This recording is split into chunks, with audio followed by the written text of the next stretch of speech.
Market Journal, television for agricultural business decisions, is a presentation of the University of Nebraska-Lincoln's Institute of Agriculture and Natural Resources. Promotional support is provided by the Nebraska Farmer Magazine.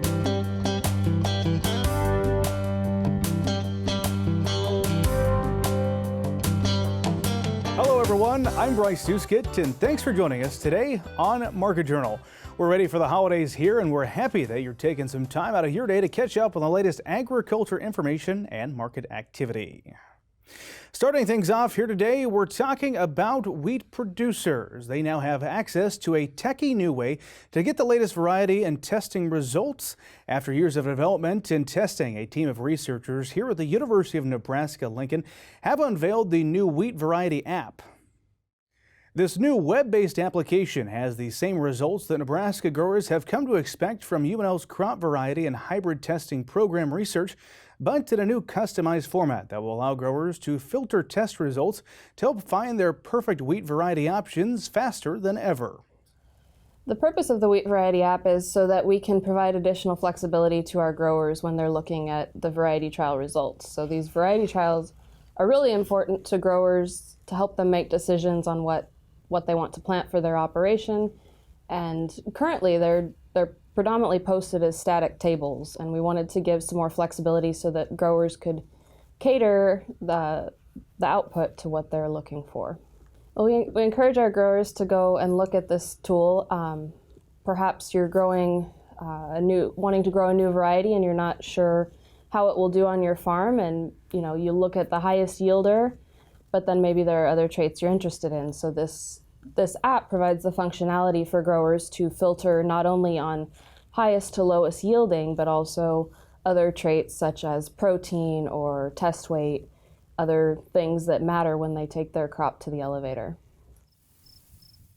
Another helpful aspect of the wheat variety app is its ability to download and print customized PDF reports. That would be particularly useful for growers who aren't as familiar with navigating computer technologies, as growers have the option to still sit down with their local extension educator and tabulate the variety testing data together and walk away with a customized report for use in their operation.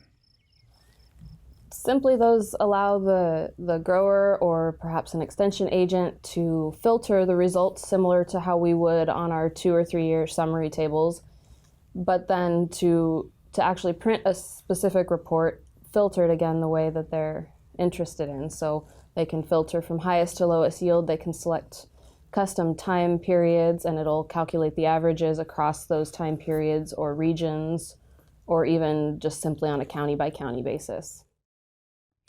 While you can always rely on your local extension educators to be of assistance while navigating this app, building a simple and effective user-friendly tool was the ultimate goal of the development team.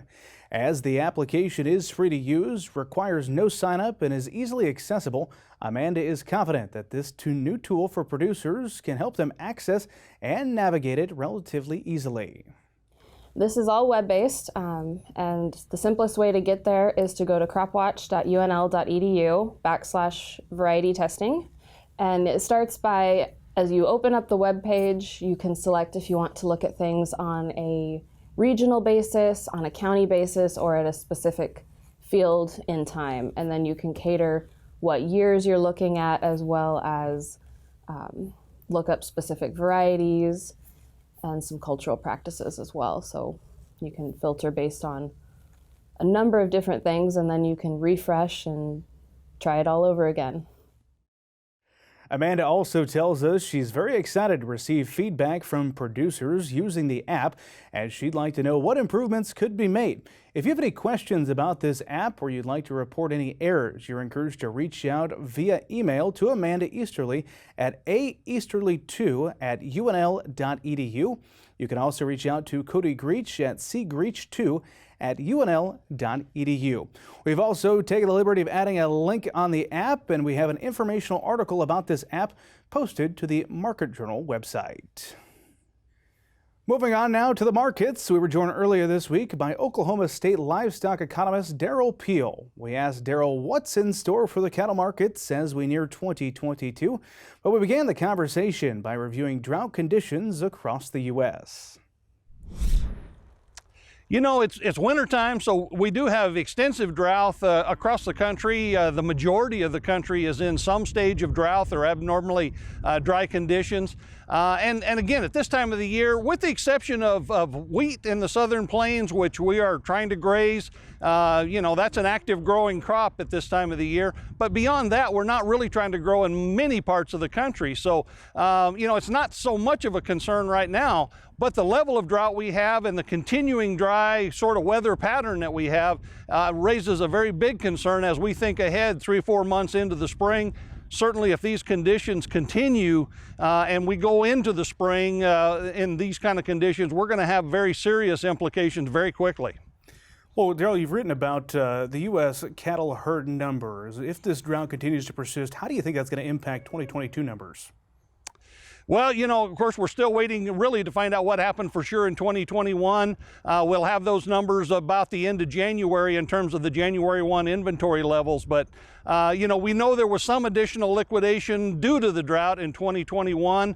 And the implications are, and the feedback I get from producers in these drought regions is that while they are, you know, probably going to get through the winter with the resources they have available now, if in fact the drought does continue into the spring, they will be facing some significant additional liquidation pretty quickly next year.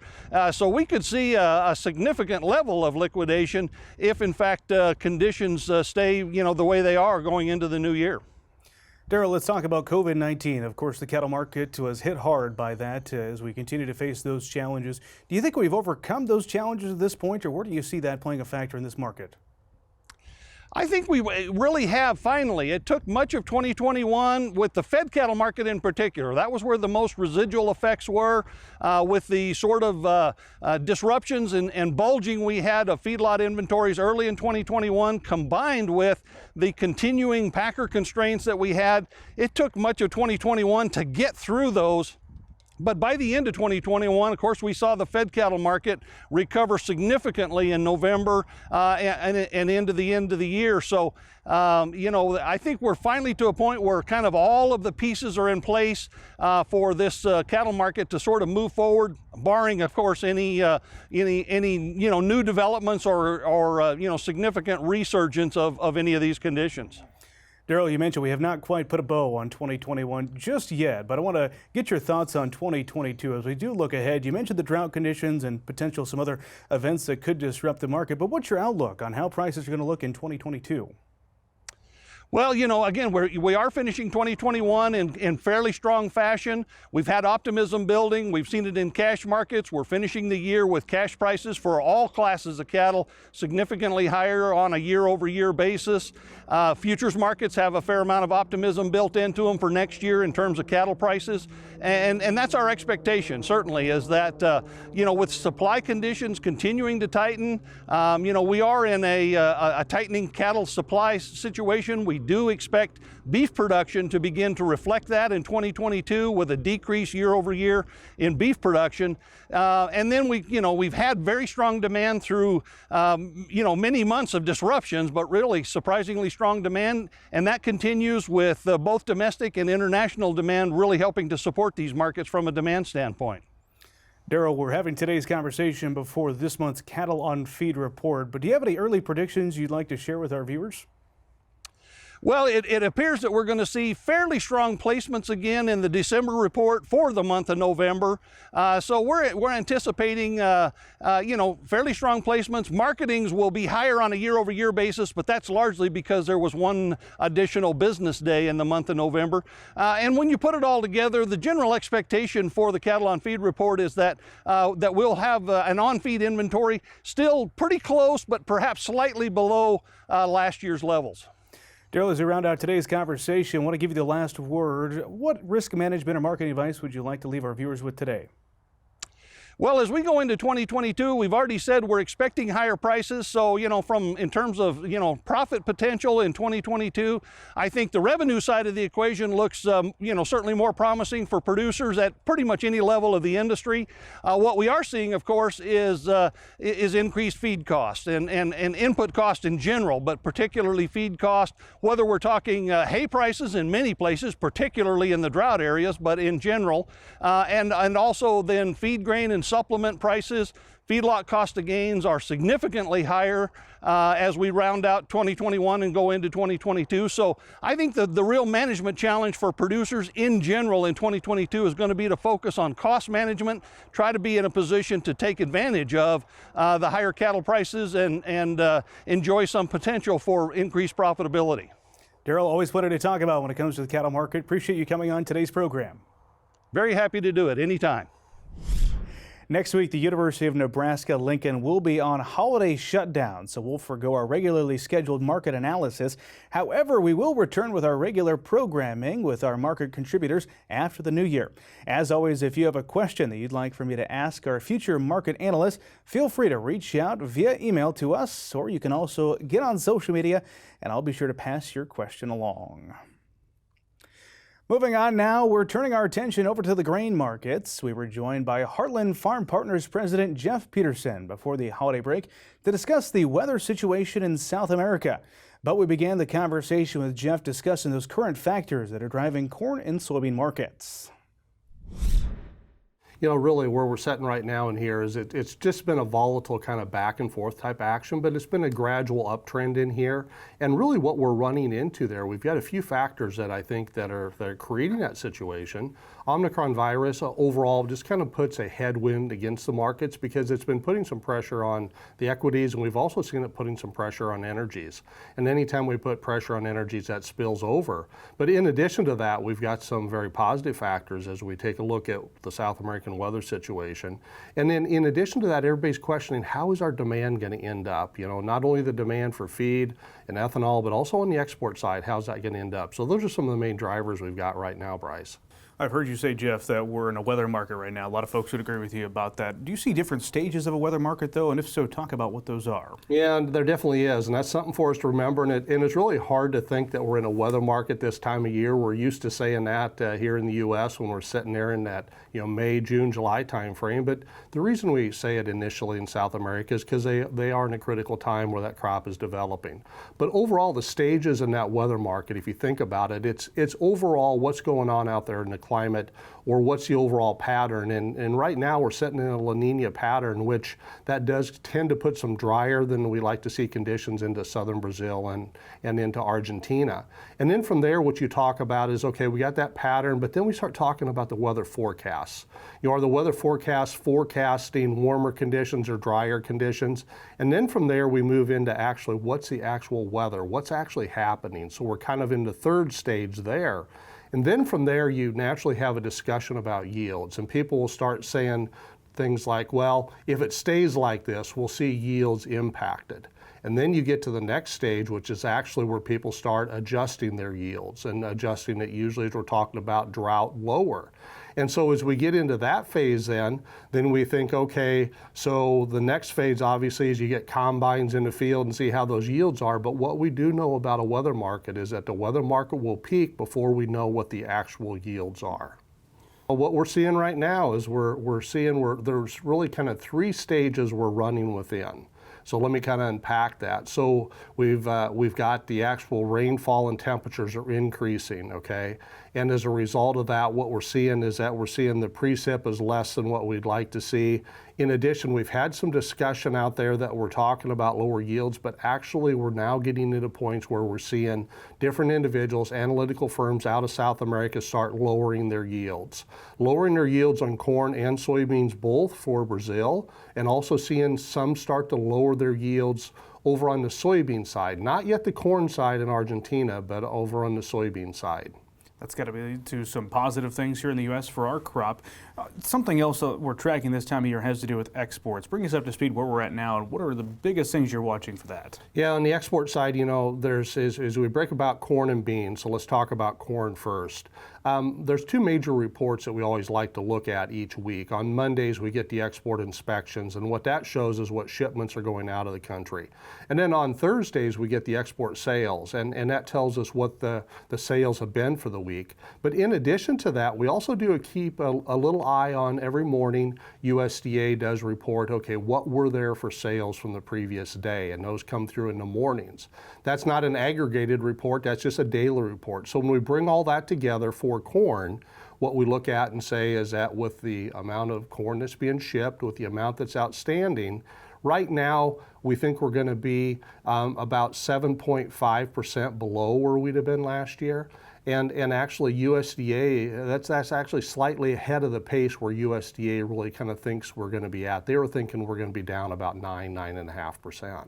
So as a result there, we think we are in pace on the corn side, and especially because of the fact that the safrinha corn crop was so small last year, we think that's going to give us the ability to be able to go ahead and hit USDA's export numbers.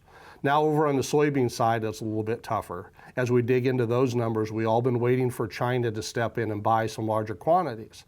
And it's not that their demand isn't up in their country, because it is. It's just that they bought a lot of beans from Brazil. And as a result of that, they just haven't had to come to the U.S. But believe it or not, Bryce, we still believe it's possible. When we look at what's been exported and what's still out there to be exported, we still think it's possible to hit USDA's numbers. So we're optimistic on the export side yet. Jeff, based on those factors, as we look to early 2022, are we thinking price is going to go higher for corn and soybeans? Yeah, so overall what we're looking at is that with this weather market, we think it's going to continue to go forward and see some warmer and drier conditions as we go forward. So as a result, we are and do think that prices will work their way higher into the first part of the year. Now, it's not going to be just that easy to say, because with the Omicron, we're going to have to watch what's going on across the world and see what kind of headwinds that give us. But the thing we do have to start doing though, Bryce, is we do have to get ready to make some sales. And the reason we have to do that is we know with the weather market, if rains do start falling in South America, we can see prices adjust quickly. So that's something to keep an eye on. It's never easy, and there's plenty of things to watch here in the markets. Jeff, appreciate you joining us to break things down. You bet. Thank you very much. Thanks again to Jeff and Derrell for their time this week. We certainly appreciate their contributions during the holiday season. With fertilizer prices on the rise, managing nutrients, especially nitrogen, will be crucial for the bottom line for crop production in 2022. That's why practices like grid soil sampling, using fertigation to spoon feed the crop, and mid-season tissue and sap testing, along with cover crops and utilizing nitrogen stabilizers, can all help with the managing of nitrogen in the most effective way possible. You can learn more about getting your nitrogen plan together in the December issue of the Nebraska Farmer. It's now time for weather with Nebraska Extension Ag climatologist and Market Journal Chief Meteorologist Al Dutcher. Well, Al, it doesn't look like many of us will be seeing a white Christmas this year. How are things shaping up as we head into the new year? Well, Bryce, we've seen some wild weather across the state here this month, and we've seen it across the nation with the battle between the cold to our north and the warmth to our south. A little bit of moisture, perfect ingredients for severe weather, and that's what we've seen. The tornado reports that we received initially that we reported last week, 8 tornadoes has now turned into at least 25 that I'm aware of, and may even go higher with the survey results. So a very widespread event for us. And that leads into what we are going to talk about. Since we are taping a little bit early, I do not want to bring the latest models because they're all over the place, but it does look like cold and stormy weather is in store as we move through the last week of the month into the first half of January. So I want to give you an update of what we think is going to happen as we go through the next 3 months. And the first thing I'll draw your attention to is that we still have that La Nina signal in place. Do have a very cold pocket of sea surface temperatures up in the Gulf of Alaska and a warm band moving in through the mid-Pacific. This is what's causing all the strength of these storms coming out of the Gulf of Alaska and impacting the western United States. At the same token, in the southern hemisphere, the currents that are feeding into the region where we were looking at La Nina with these below normal sea surface temperatures is being interrupted by this warm stretch. So we look for the dissipation of this pretty rapidly as we go through the next couple of months. And in fact, underneath the surface, the return currents are bringing the last big pulse of cold water right to the surface. So we're really peaking right now, and we're intensifying the warmth to the west. So this should overtake this region and start moving eastward as we go through the next couple months, bringing an end to primarily these La Nina conditions that we've been experiencing. In terms of all the global models, they're issuing the same type of a forecast. As we go through to the spring period, that February, March, April, May period, we kind of convert over this minus 5 degrees Celsius below normal line. That puts us in ENSO neutral. And as we get into the later part of the summer, it looks like most of the models want to bring us into slight El Nino-like conditions, but not a full-blown El Nino. It's very possible, though, by the time you get to the end of the summer, we will have an El Nino alert possibly being issued if this trend continues.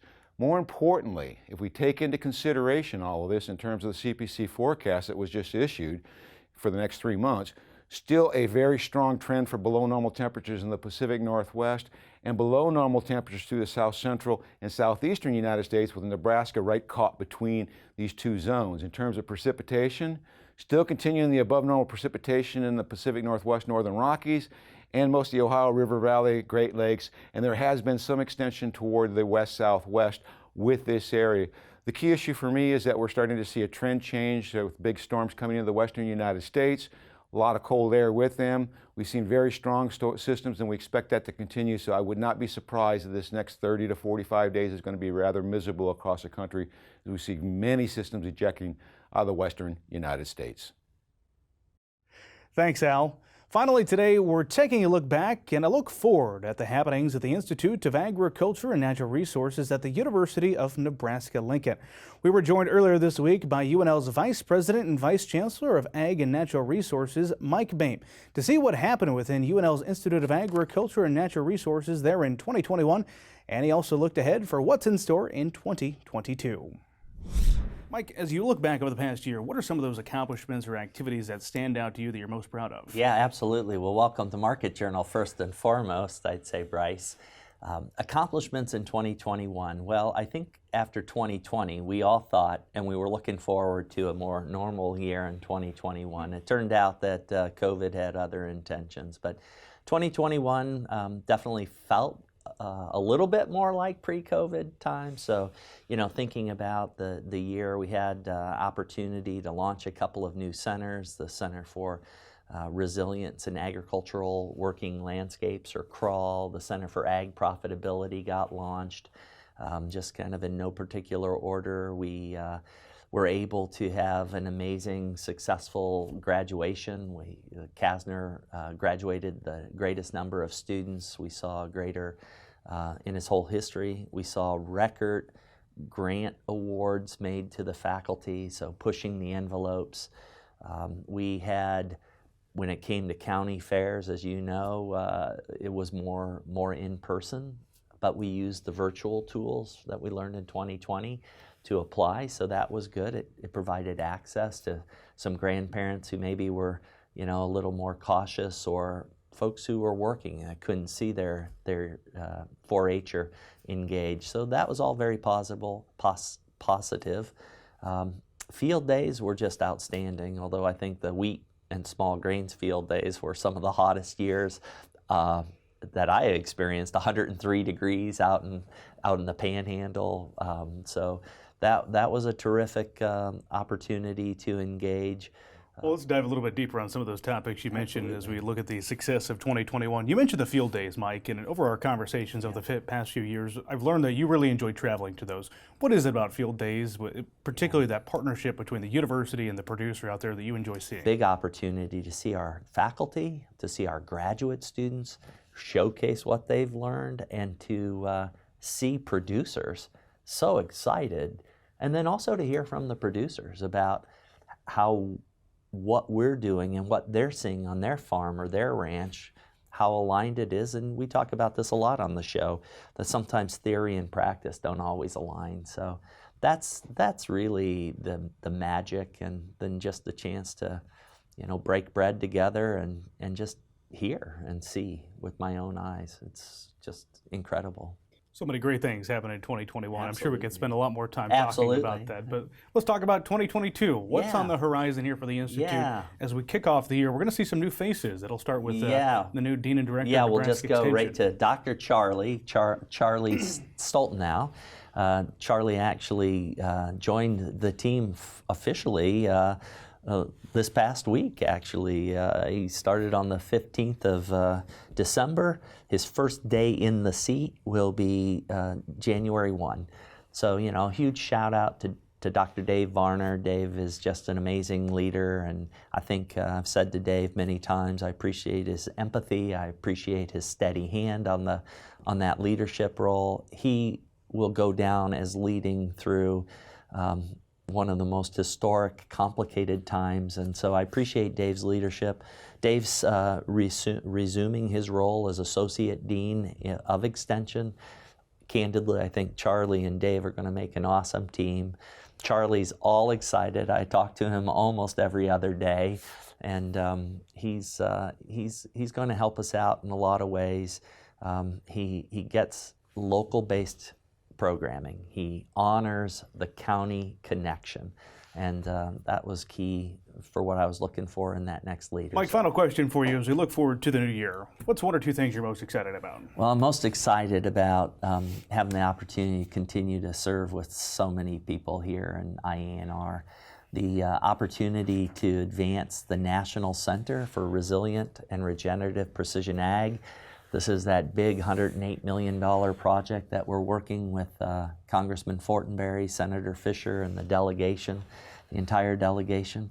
Excited, we submitted a $4 million proposal for the Farm of the Future platform, so we'll find out in February how that goes. We've got a feed yard innovation center that's going on. So I'm just excited about all of the neat things that we have. We have a meat locker of the future, small processing platform. So definitely we're future focused, and I look forward to partnering with folks and moving the needle. Let's go. Mike, always appreciate you making time to chat with us, and good conversations always. Happy holidays to you and your family. Looking forward to catching up with you Merry in Christmas. 2022. Merry Christmas, Bryce, to you and to everybody who listens, and thanks for your support. Thanks, Mike. Our thanks again to Mike for stopping by the show to talk with us. Always nice to see how things are going within IANR. That is going to do it for this week's show. And of course, if you missed a story, you can download the Market Journal mobile app, and you can also follow us on social media to join in the conversation. Next week, we will be on shutdown, but we've got a great best of episode lined up for you. On behalf of our entire Market Journal broadcast team, I'd like to wish you a safe and enjoyable holiday season. I'm Bryce Duskett. Thanks for watching. Join Market Journal online at marketjournal.unl.edu. You can also follow us on Twitter, Instagram, and Facebook. Promotional support is provided by the Nebraska Farmer Magazine. Market Journal is produced by the University of Nebraska-Lincoln's Institute of Agriculture and Natural Resources.